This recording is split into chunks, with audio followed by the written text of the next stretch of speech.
할렐루야. 이 아침에 주님을 예배하게 나오신 성도님들을 주님의 이름으로 축복하고 환영합니다. 함께 시간 기도하며 예배의 자리로 나가도록 하겠습니다. 함께 기도하겠습니다. 하나님, 오늘도 우리가 주님의 능력과 주의 복음의 은혜를 의지하며 나아갑니다. 하나님, 주님의 말씀에 능력이 있고 주의 복음의 능력이 있음을 저희가 믿사오니 저도 위축되고 또 두려워하지 않게 하시며 하나님 말씀과 주님 주시는 복음으로 말미암아 새 힘 얻는 이 아침 되게 하여 주시옵소서. 오늘도 함께 하시며 우리에게 승리 주실 주님을 기대하며 나아가오니 주여 성령으로 충만케 하여 주시옵소서. 감사드리며 예수님의 이름으로 기도하옵나이다. 아멘.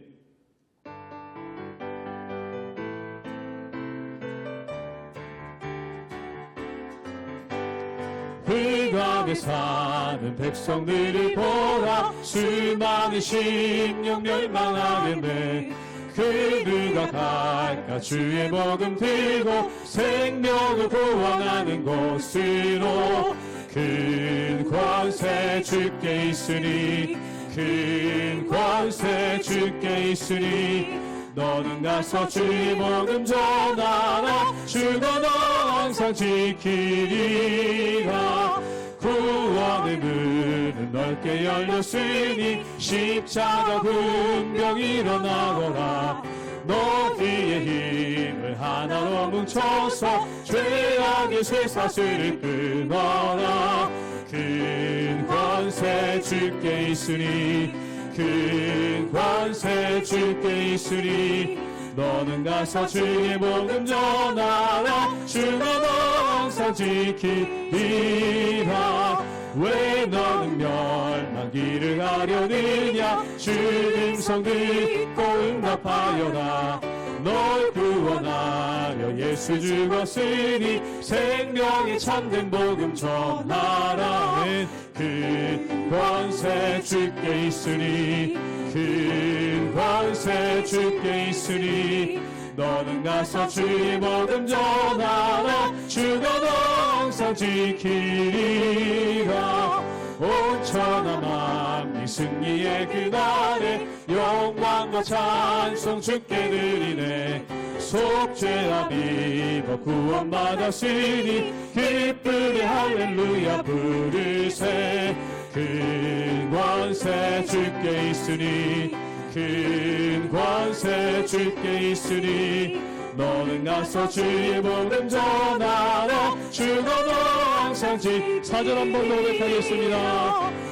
천하 만민 승리의 그날에 영광과 찬송 주께 드리네. 속죄와 비버 구원받았으니 기쁘게 할렐루야 부르세. 큰 권세 주께 있으니, 큰 권세 주께 있으니, 너는 가서 주의 복음 전하라. 주가 너 항상 지키. 큰 권세 주께 있으니, 큰 권세 주께 있으니, 큰 권세 주께 있으니, 너는 가서 주의 복음 전하라. 주가 너 항상 지키리라.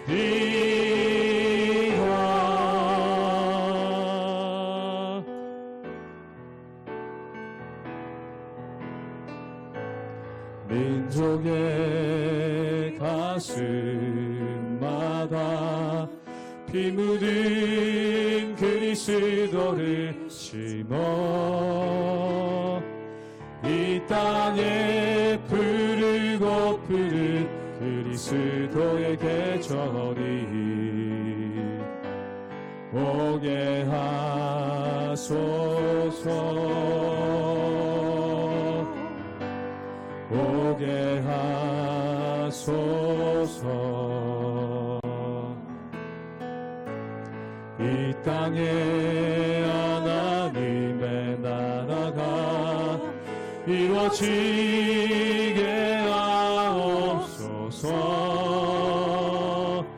모든 사람의 마음과 교회와 가정에도 하나님 나라가 임하게 하여 주소서. 주의 청년들이 예수의 꿈을 꾸고 인류 구원의 환상을 보게 하소서.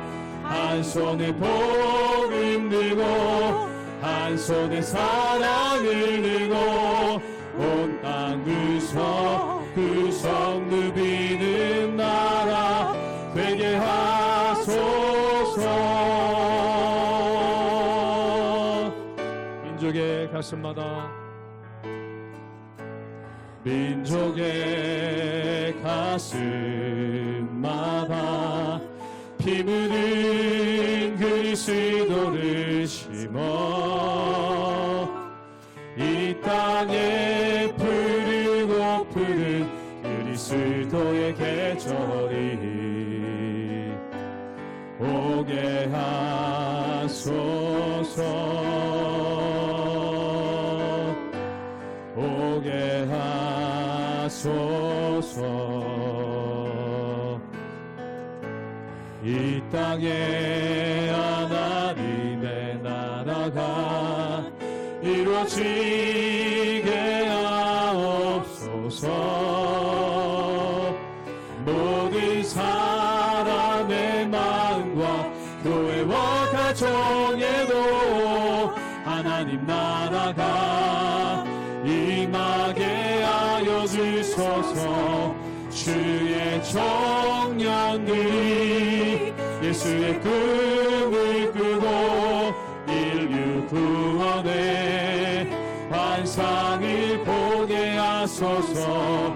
한 손에 복음 들고 한 손에 사랑을 들고 온 땅 구석 누비는 나라 되게 하소서. 주의 청년들이 예수의 꿈을 꾸고 인류 구원의 환상을 보게 하소서. 한 손에 복음 들고 한 손에 사랑을 들고 온 땅 구석 누비는 나라 되게 하소서.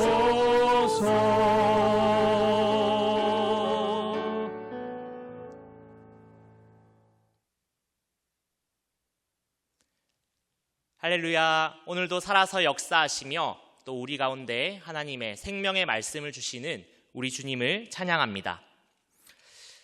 오늘 우리가 주어진 본문은 하나님의 말씀에 대한 본문입니다. 모든 성벽을 다 완공한 후에 에스라가 나와서 하나님의 말씀을 선포하며 많은 백성들은 그 앞에 나와서 귀 기울이고 듣고 울며 회개하며 하나님께로 나아갑니다. 그리고 그들 가운데는 눈물이 있지만 그 뒤에 또 온전한 기쁨이 찾아와서 모든 백성들이 그 공동체가 함께 기뻐하는 모습을 보게 됩니다. 하나님께서 우리에게 말씀을 주시는 이유는 무엇입니까? 우리를 죽게 만드는, 우리를 더럽게 만드는 죄를 제거하시며 우리 가운데 새 생명과 새 빛을 주시며 우리가 정말로 온전한 삶을 회복하게 하시는 것이 하나님의 말씀의 목적인 줄로 믿습니다. 우리가 하나님의 말씀을 가까이 할 때 우리의 삶이 새롭게 되며 우리의 모든 깨어진 관계들이 회복되게 됨을 믿습니다. 오늘도 우리 하나님의 말씀을 중심으로 살아가시는 우리 모든 성도님들 되시기를 주님의 이름으로 축원합니다. 느헤미야 8장 1절에서 11절까지의 말씀입니다. 이스라엘 자손이 자기들의 성읍에 거주하였더니 7째 달에 이르러 모든 백성이 일제히 수문 앞 광장에 모여 학사 에스라에게 여호와께서 이스라엘에게 명령하신 모세의 율법책을 가져오기를 청하매 7째 달 초하루에 제사장 에스라가 율법책을 가지고 회중 앞 곧 남자나 여자나 알아들을 만한 모든 사람 앞에 이르러 수문 앞 광장에서 새벽부터 정오까지 남자나 여자나 알아들을 만한 모든 사람 앞에서 읽음에 뭇 백성이 그 율법책에 귀를 기울였는데 그때 학사 에스라가 특별히 지은 나무 강단에 서고 그의 곁 오른쪽에 손자는 마띠다와 스마와 아나야와 우리야와 hil기야와 마아세야요 그의 왼쪽에 손자는 부다야와 미사엘과 말기야와 하숨과 하스바다나와 스가랴와 무술람이라. 에스라가 모든 백성 위에 서서 그들 목전에 책을 펴니 책을 펼 때 모든 백성이 일어서니라. 에스라가 위대하신 하나님 여호와를 송축하며 모든 백성이 손을 들고 아멘 아멘 하고 응답하고 몸을 굽혀 얼굴을 땅에 대고 여호와께 경배하니라. 예수아와 바니와 세라바와 야민과 아굽과 사부대와 호디야와 마아세야와 그리다와 아사라와 요사박과 하난과 불라야와 레위 사람들은 백성이 제자리에 서 있는 동안 그들에게 율법을 깨닫게 하였는데 하나님의 율법책을 낭독하고 그 뜻을 해석하여 백성에게 그 낭독하는 것을 다 깨닫게 하니 백성이 율법의 말씀을 듣고 다 우는지라. 총독 느헤미야와 제사장 겸 학사 에스라와 백성을 가르치는 레위 사람들이 모든 백성에게 이르기를 오늘은 너희 하나님 여호와의 성일이니 슬퍼하지 말며 울지 말라 하고 느헤미야가 또 그들에게 이르기를 너희는 가서 살찐 것을 먹고 단 것을 마시되 준비하지 못한 자에게는 나누어 주라. 이날은 우리 주의 성일이니 근심하지 말라. 여호와로 인하여 기뻐하는 것이 너희의 힘이니라 하고 레위 사람들도 모든 백성을 정숙하게 하여 이르기를 오늘은 성일이니 마땅히 조용하고 근심하지 말라 하니 모든 백성이 곧 가서 먹고 마시며 나누어 주고 크게 즐거워하니 이는 그들이 그 읽어 들려준 말을 밝히 알미라. 오늘의 본문은 에스라부터 이어지는 느헤미야서까지의 가장 중요한 스토리로 우리는 볼 수 있습니다. 1차 기한에서 스룹바벨은 예배의 장소인 성전을 세웠습니다. 그리고 2차 기한에서 에스라는 율법을 선포하면서 예배의 주체인 공동체를 세우고 깨닫게 만들었습니다. 그리고 3차 기한에서 느헤미야는 성벽을 세우면서 예배 공동체의 정체성을 바르게 확립하고 있습니다. 그러나 아직까지는 이스라엘의 우상 숭배와 배반으로 깨어진 하나님과의 언약을 새롭게 갱신하지 못했습니다. 그런데 성벽이 완성된 예루살렘이 회복된 이때 에스라는 나와서 하나님과 그 백성들과의 관계를 다시 한번 회복하는 언약 갱신의 사건을 일으키고 있는 것입니다. 느헤미야서 8장 2절의 말씀을 보겠습니다. 일곱째 달 초하루에 제사장 에스라가 율법책을 가지고 회중 앞 곧 남자나 여자나 알아들을 만한 모든 사람 앞에 이르러. 아멘. 이들이 모인 때는 일곱째 달 첫 번째 날 초하루입니다. 이 날은 바로 이스라엘에서 중요한 절기 중 하나인 나팔절입니다. 또 6장 15절을 보면 성벽 공사는 여섯째 달인 엘루월 25일에 끝이 났습니다. 그러니까 5일 정도의 휴식이 있은 뒤였죠. 정말 수고하여서 하나님의 뜻대로 성벽의 공사를 마치고 이스라엘의 중요한 절기가 처음으로 다가온 것입니다. 성전을 짓고 성벽의 역사를 모두 마친 이스라엘 백성은 일제히 수문 앞에 있는 넓은 광장 앞에 모이게 되었습니다.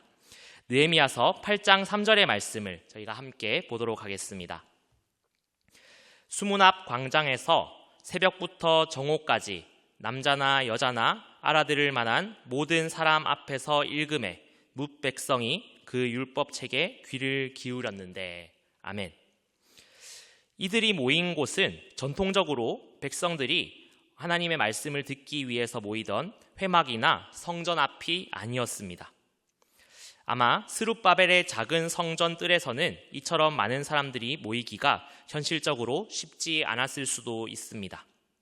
또 성전의 구조에 따라 여성이나 어린이들이 출입을 하기가 어려울 수도 있습니다.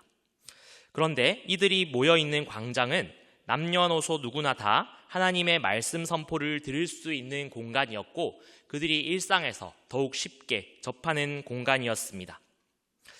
에스라가 말씀을 선포하면 레위인이나 백성의 지도자들이 그 말씀을 전달해 주었습니다. 아마도 마이크가 없던 시대였기 때문에 말씀을 전달할 실질적인 필요성이 있었을 것입니다. 우리도 지난 주일에 같이 모여서 해운대 성령 대집회를 경험했는데 아마도 이때 당시 모였던 사람들의 숫자가 1차 기한 때 있었던 4만 명의 사람들 이후에 2차, 3차 더 많은 귀한 자들이 있었기 때문에 최소한 10만 명 이상이 되는 사람들이 모였을 것으로 추정이 됩니다. 그렇다면 말씀이 전달되기가 물리적으로 쉽지 않았겠죠.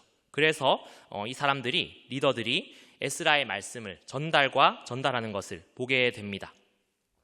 그러면서 아마도 필요하면 설명이나 통역을 덧붙였을 것으로 보입니다.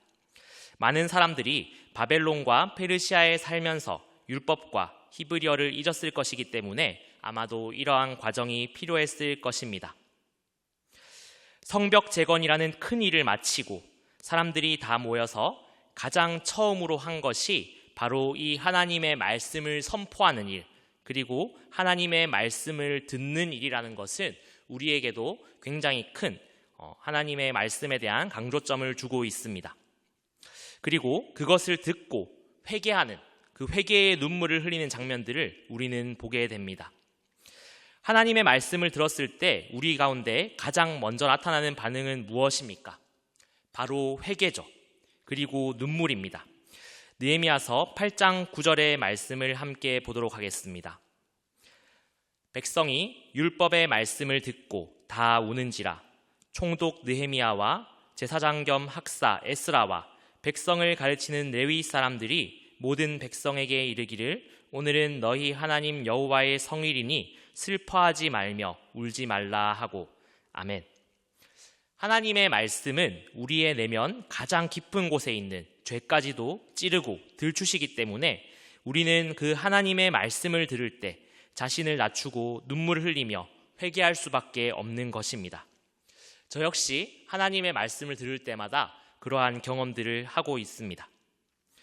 우리 가운데 회개의 눈물이 없다면 그것은 죄가 없는 것이 아니라 사실 우리의 마음 깊은 곳에 하나님의 말씀이 제대로 들려지고 있지 않다는 의미입니다.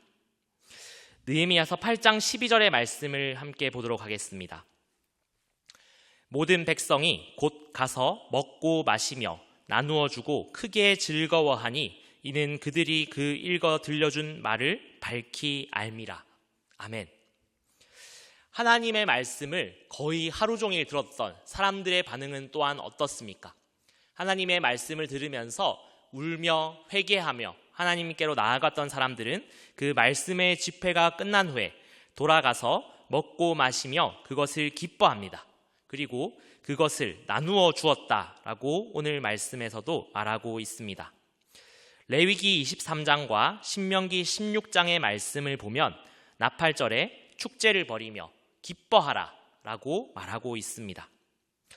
그런데 오늘의 본문은 이것들을 준비하지 못한, 음식을 미처 준비하지 못한 가난한 자에게도 이것을 나눠주며 함께 기뻐하는 모습을 보여주고 있습니다. 말씀을 통해서 자신의 죄를 드러내고 회개하며 하나님의 구원의 기쁨을 온 이웃들과 함께 나누는 것, 그것이 우리 삶의 진정한 회복인 것임을 느헤미야서는 보여주고 있습니다. 오늘날 우리 삶의 모든 터전들이 잘 잡히고 안정적일지라도 우리 가운데 좋은 직업과 좋은 환경들이 다 갖추어질지라도 그 가운데 하나님의 말씀이 없다면 공허하다는 것을 오늘 말씀을 통해서 깨닫게 됩니다. 오늘도 우리 하나님의 말씀을 우리 삶의 중심에 두며 눈물로 회개하고 또 이웃에게도 하나님의 사랑을 나눌 수 있는 하루가 되시기를 주님의 이름으로 간절히 축복합니다. 함께 기도하겠습니다. 사랑과 은혜가 풍성하신 하나님 아버지, 우리 삶의 모든 것이 평안하고 풍성할지라도 그 안에 하나님의 말씀이 없다면 헛된 것을 오늘 이 순간 고백합니다. 하나님, 우리에게 말씀하시옵소서. 우리가 듣겠습니다. 우리에게 말씀하시옵소서. 우리가 행하겠습니다. 우리가 주의 말씀을 가까이 하여 우리의 어그러짐과 연약함을 돌아보게 하시고 하나님의 말씀에 따라서 우리 이웃들을 사랑할 수 있도록 오늘도 우리와 함께하여 주옵소서. 오늘도 살아계시는 예수 그리스도의 이름으로 간절히 기도드립니다. 아멘.